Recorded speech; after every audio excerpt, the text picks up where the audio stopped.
January 12th, 2026.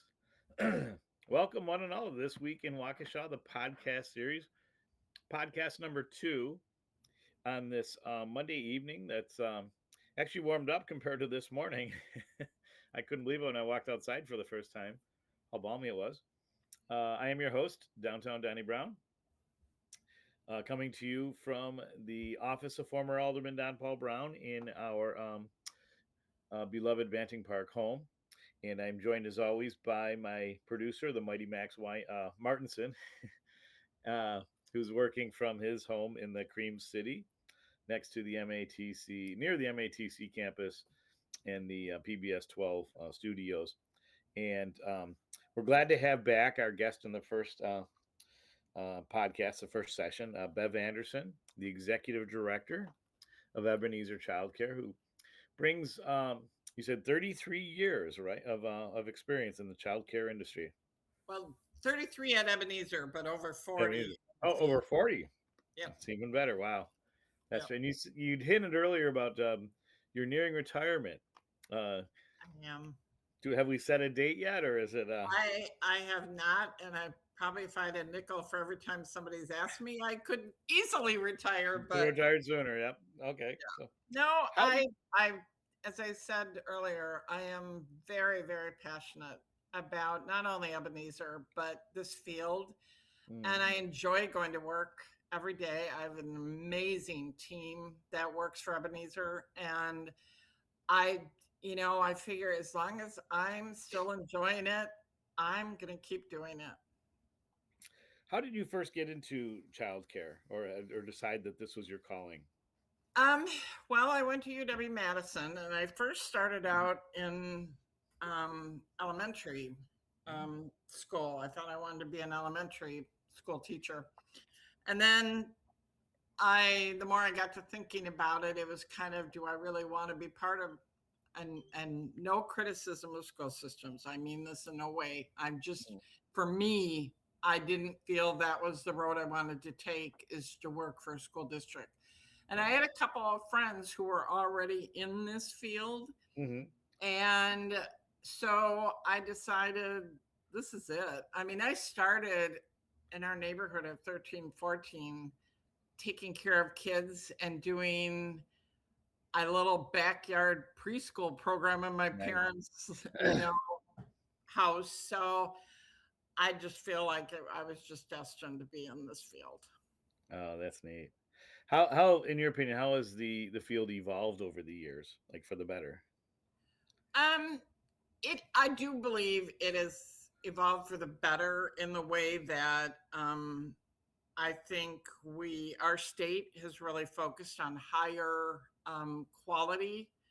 And we started a Young Star program, which is a star rating system from 1 to 5, 5 being good.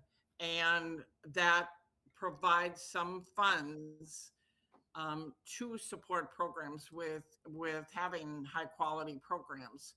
So I do think in that way, more focus has been on quality, increasing teacher education in that way. What hasn't changed over the years is the funding and the lack of funding and support to our field. Sure. Yeah, so it's been a never-ending battle that way with regards to funding. It has been. One I would love to see us win before I retire, but like I said, I'll keep fighting the good fight. Sure. What have been like some of your fondest moments or memories as a child care educator and administrator? Oh gosh, probably been many. At Ebenezer, I would say all of our established centers, we're still working with the ones we acquired now. They're all 5-star programs. So we're very proud of that. We also are part of a national accreditation system called NAC. And we've had multitudes of years that we have been re-accredited. And we just are going through the process right now with our 3 existing centers. And 2 just got word that we were re-accredited again. So I think some of those moments I'm really proud of because it's not one person doing it. It's our Sure. entire team, everybody supporting it, everybody working really hard. And it just that makes me, very, very proud. That's great. That's terrific. What about I guess conversely, what have been some of the um I guess the most, heartbreaking moments for you in your career? Um, I think it's when you lose really good staff Yeah. because sometimes it's they either find a better opportunity, they find more pay. As Ebenezer being a little bit larger agency, we do pay decently. We also have a wonderful benefits package for our employees, That's great. but it's still not what it should be, the pay Yeah. for what these people do. So I Right. think when you lose those people that are so good and there's really nothing more you can do, that's hard. That's really hard. I bet, because I mean, you might replace them with someone else that's qualified, maybe even more qualified, but may not have that same passion for the work Correct. or Correct. camaraderie with the staff, and and all the things that are as well as uh, great with the I, families.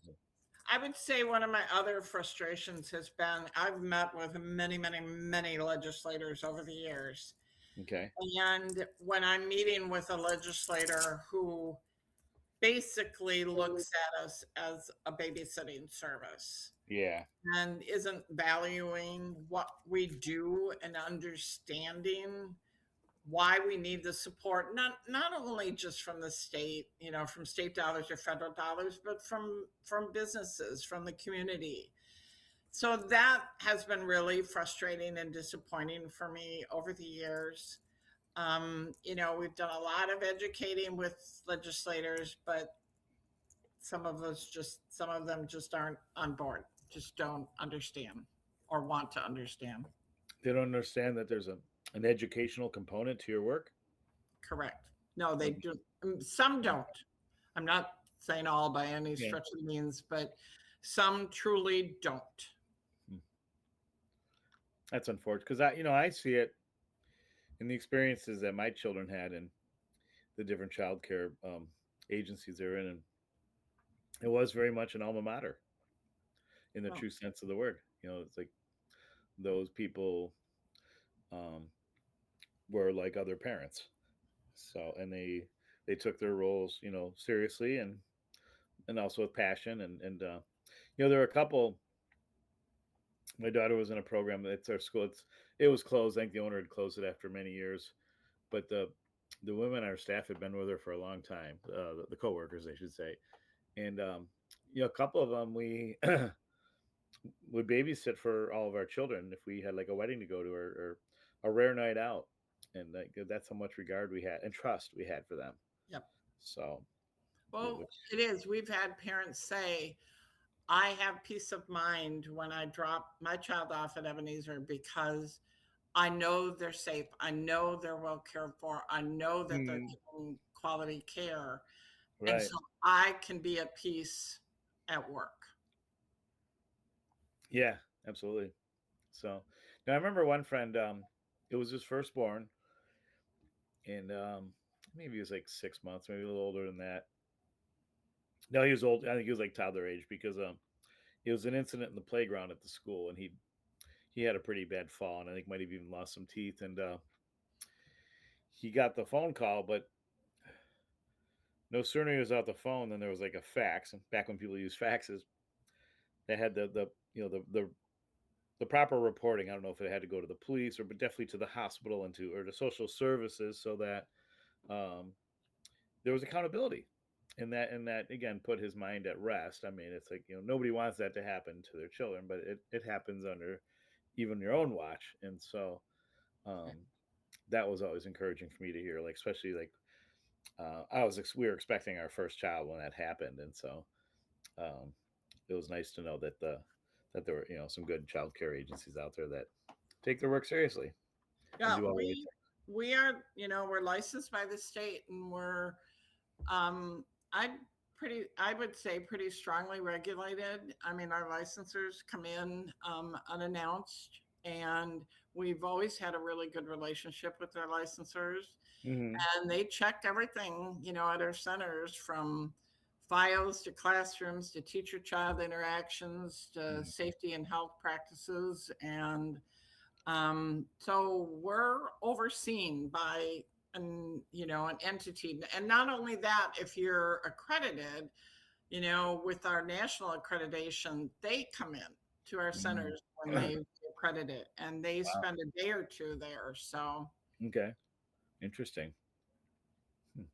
What what advice, Bev, do you have for I guess parents expecting their first child, or even just any child that's they're ready to put into child, like what advice do you have for them if they don't have a place to call home for their kids yet while they're working?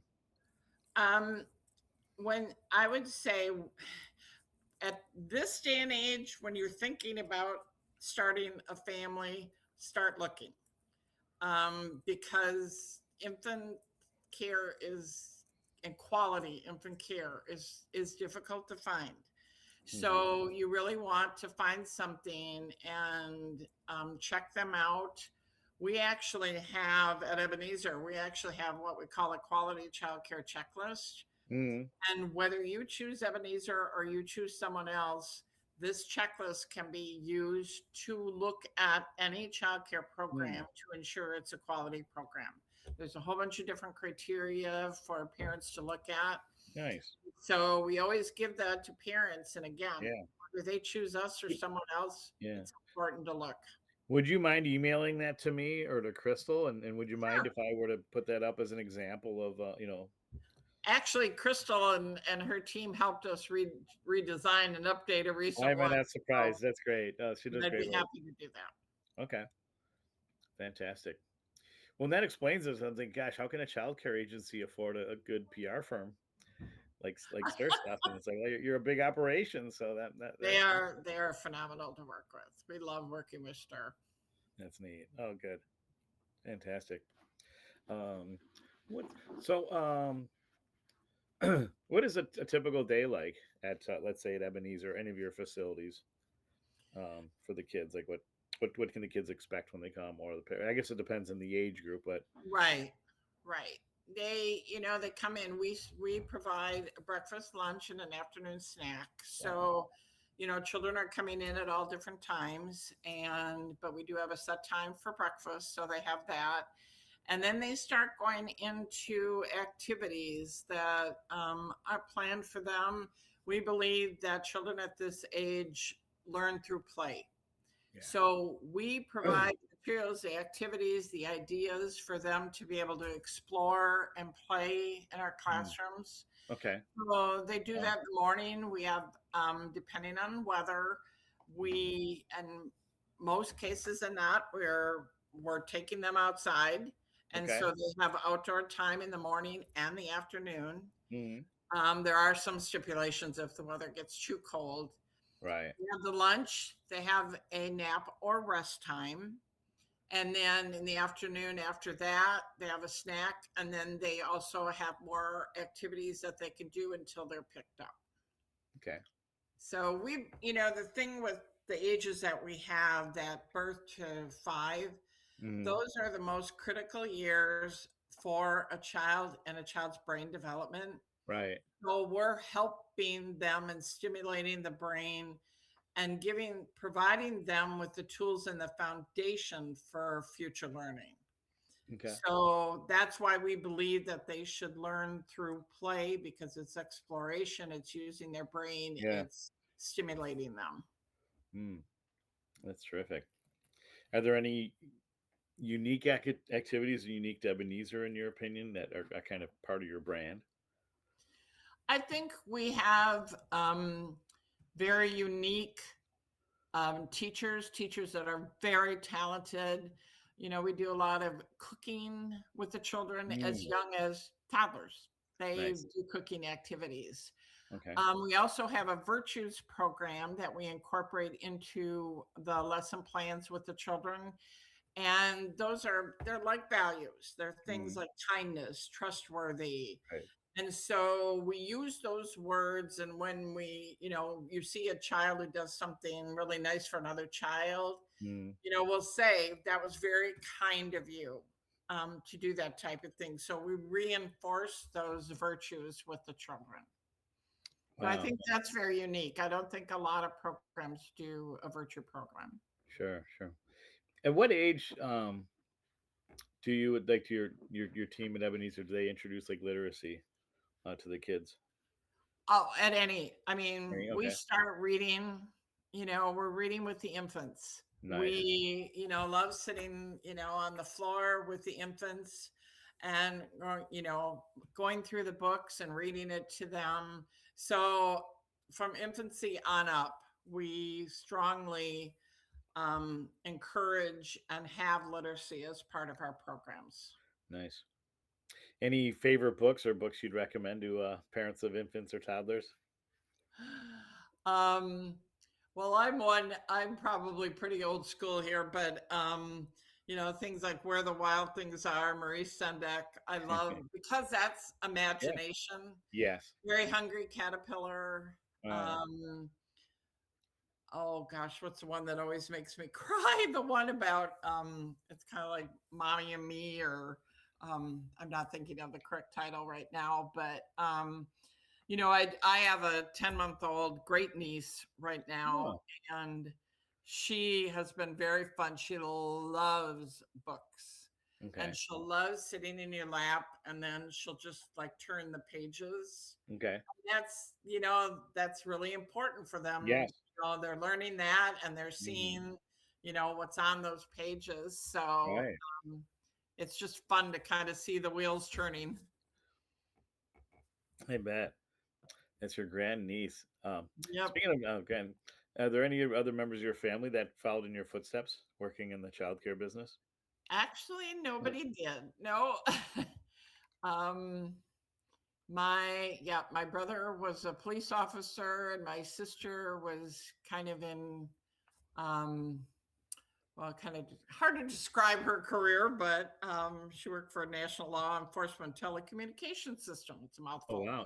Interesting. Okay. And then I have a one sister who stayed home, Okay. and but I have three nieces and a nephew, and none of them none of them went into my field, Got it. but they're amazing individuals in their own way, and love what they do, which is important. That's terrific. I love that. So, um, no, we were talking about books. One of our favorites was my sister got it for when our youngest was born, and it was on the night you were born. Oh yeah, Love that. And she was getting there's whoops. when the wind whispered your name, and I would go Kiara, and she would repeat me. That was just like really one of my favorite memories. I think about I our time remember together. my youngest niece reading "Is Your Mama a Llama?" and she was a kid who would take things very literally. Yeah, So I would say, "Oh, well, your mama's a llama," yeah, and she's like, "No, she's not." And I go, "Yeah, your mama's a." Oh, she was fun to tease to a point. Then you have to right, stop. right. But that was also another fun book. Sure, sure. Oh, neat. I'll have to remember that one for if we ever have grandkids someday. So, um, our oldest is 21 and she's graduated, so that's actually yeah, she'll be 22 in March, but she's yeah, it's a long way from wedding bells, so or Yeah, children and anything like that. But anyway, it's we have a pretty good. I think they will. Um, like I said, it was a joy. We brought four children into the world, and yeah, it's just been some amazing memories. So, and as I imagine for in the work you do, it's just like you see all these different kids with different stories. right. Um, Well, so in our final minute together, what is it you'd like our listeners to know um, about the state of childcare and what they can do to advocate for I think responsible, effective childcare and cost effective childcare? I think what we'd like them to know is that we're very valuable, were necessary to support our communities, our businesses, families. And I think we deserve the support financially in other ways that school districts do. Yeah. And, we have the children at the most critical time in their lives. Mm, And we really want people to, when they see efforts being done to support funding for childcare, to help us, to support us, to speak to their legislators. And, really, a lot of it is telling their own stories. That's what's important. If they had children, um, what it meant to them to have quality care. So right. I think just watching the efforts that we're doing, and when we're asking for support, we ask people to step up and help us. That sounds great. Terrific. Bev Anderson, Executive Director of Ebenezer Childcare in Elm Grove. Thank you for being our guest tonight. And You're very welcome. Thank you. I want to thank all of you for joining. I know it hasn't been an easy weekend for us for the Packers. Although my hometown Buffalo Bills were victorious yesterday, so it was a positive. And with everything else going on in the world, and for me, um, the loss of one of my musical icons, Bob Weir, on Saturday night of the Grateful Dead is still very very hard to accept. But what a legacy, though, of life and love and um, living his bliss, and I think that's a great example to set for so many people. And of course, in childcare, right? You certainly got to love what you're doing, right, to be successful in childcare, right, Bev? So thanks again for joining us. Thanks to my producer, Max Martinson, to Civic Media, and to all of you out there, please remember safety is everyone's responsibility. Good mental health is everybody's right. Go Ramila Mahagav Galer, and see ya.